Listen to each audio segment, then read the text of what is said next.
é o tabu. Né? A gente fala mitos e tabus o tempo inteiro, ligar à sexualidade. É que eles acabam se confundindo, né? O mito vem em função, muitas vezes, de um tabu. Né? Então, por exemplo, nessa de controlar, de organizar uma sociedade, tinha que se criar impedimentos. Então, o que é o tabu? O tabu, ele é, na verdade, uma coisa que a gente evita fazer por temor, né? Ou por desconhecimento. Então, muitas vezes, nesse caso da sexualidade, havia um temor de determinados comportamentos, né? E esses determinados comportamentos não poderiam se colocar, como, por exemplo, masturbação. Por que a masturbação era considerada, não podia ser feita, era considerada pecado, era algo que, sabe, que não era para ser feita pelas pessoas? Porque a religião, principalmente a religião católica, ela sempre admitiu a relação sexual como sendo apenas um meio de reprodução. Então, se você não quer se reproduzir ou se você não vai se reproduzir naquele momento, não é para ter sexo.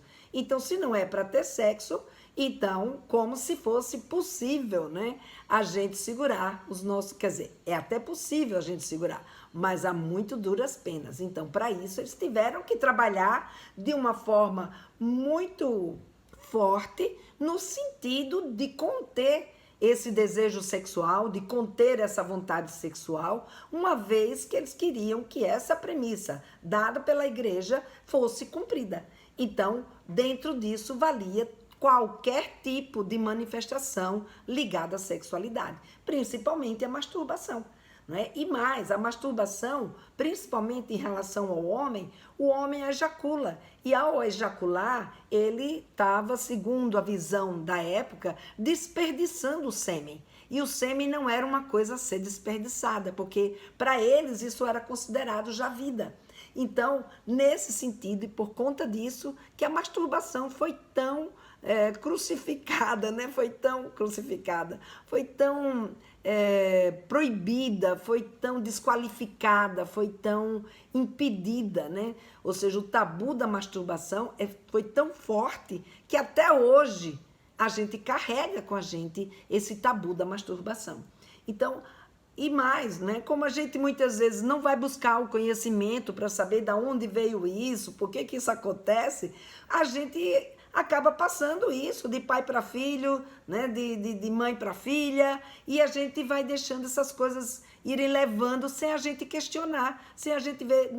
Hoje que a gente tem conhecimento, que a gente sabe o que é a masturbação, o que ela faz na nossa vida, qual é o seu propósito, né? Qual é o seu impacto, a gente hoje tem condições de entender que a masturbação é uma questão, né, fisiológica, ou seja, é possível sim a gente ter sexo sozinho, embora, né, um dos mitos mais comuns que a gente, um dos tabus, né, que a gente vê, e um dos mitos mais comuns é exatamente que sexo deve ser feito a dois. E aí a gente vai precisar questionar isso, né? Precisar questionar por quê. E por que a gente precisa questionar os tabus? Porque o tabu, ele traz o quê?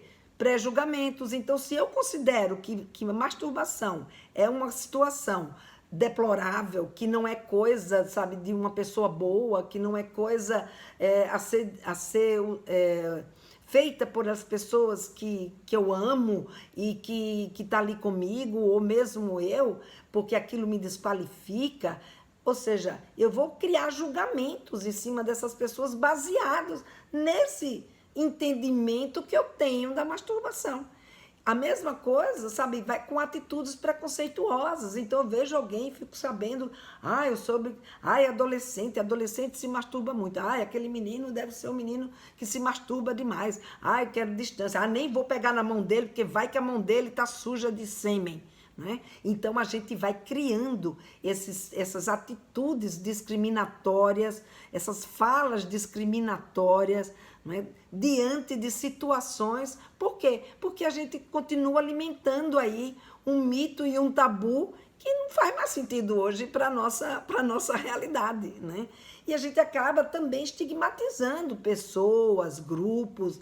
Então tudo isso Por conta do quê? Por conta de um desconhecimento, por conta, né, de um tabu que a gente carrega e que muitas vezes ele acaba construindo esse entendimento, e com esse entendimento a gente julgando o comportamento e o jeito de ser de outras pessoas baseado em algo que a gente traz que é nosso. Não é o que acontece de fato com aquela pessoa, não é o que aquela pessoa é de fato, é aquilo que a gente imagina que seja, baseado nesses tabus. Daí por isso que a gente precisa quebrar esses tabus, a gente precisa questionar esses tabus, é preciso, né, adquirir conhecimento, conversar sobre esses temas que nos deixam angustiada, esses temas que nos deixam constrangidas, para que a gente possa, né, desarnar, como diz aqui no Nordeste, né, para que a gente possa voar, que a gente possa conversar com os nossos meninos e com as nossas meninas, né?